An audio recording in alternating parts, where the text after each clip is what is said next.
Section 3, Unit 5, Saws and Cut-Off Machines.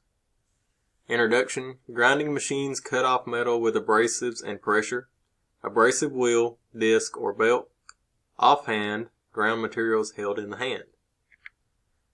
Grinder uses. Pedestal and bench grinders. Sharpening tools, chisels, drills, and punches. Deburring ferrous metals. Tool grinder, sharpening lathe cutting tools. High-speed steel use aluminum oxide wheel. Carbide uses carbide or diamond impregnated wheel. On the left is a pedestal grinder, and on the right it's a bench grinder. A tool grinder has adjustable tool rest and is commonly used to grind lathe cutting tools. It can be bench or pedestal mounted. Abrasive belt and disc manual uses. Slower material removal than pedestal grinders, often used for light deburring, and can grind both ferrous and non-ferrous metals. Abrasive and disc machine uses continued. A light-duty abrasive machine belt on the left and a heavy-duty belt and disc machine on the right. Grinding wheels vary based on abrasive type, wheel grit, wheel size, maximum wheel speed. Characteristics printed on blotter, which is this little sticker, and stored with padding. A grinding wheel blotter shows wheel information such as abrasive type, grain size, wheel size, and maximum wheel RPM. So if you look over here, it shows you diameter, the hole size, the width, abrasive type, and grain size, and your maximum RPM. Grit size. Lower grit numbers are coarser for faster material removal, and higher grit numbers are finer and will produce smoother surfaces but remove material more slowly. An aluminum oxide wheel looks like that. A green silicon carbide wheel looks like that. A diamond impregnated wheel looks like that.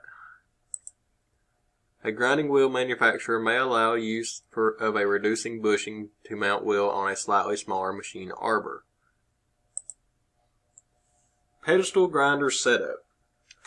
Check wheel speed rating. Perform ring test before mounting a wheel. Mounting seat wheel flanges against blotters. Set tool rest to desired angle and keep in within 1/16 of an inch of the wheel. Set spark breaker within 1/16 of a wheel.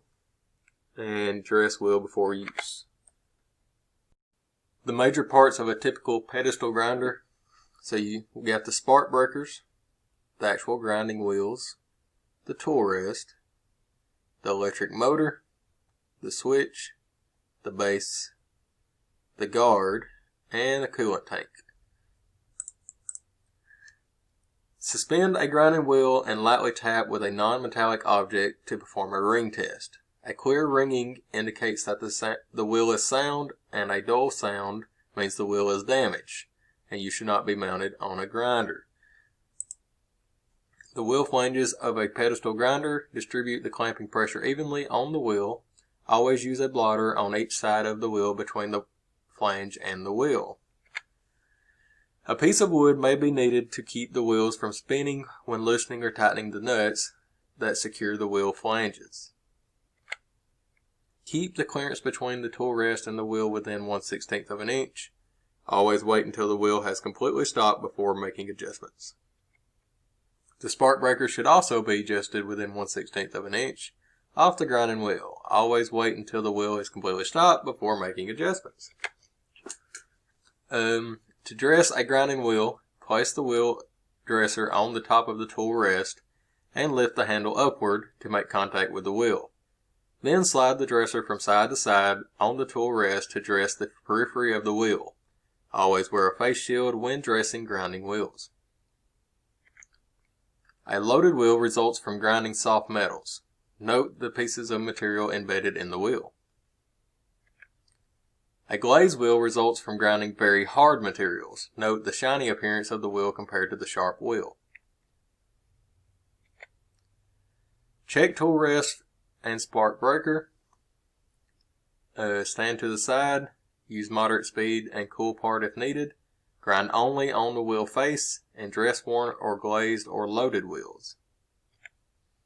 Proper method for performing grinding on a pedestal grinder: stand to the side of the wheel, keep fingers and hands away from the wheel, and use the tool rest to help support the work.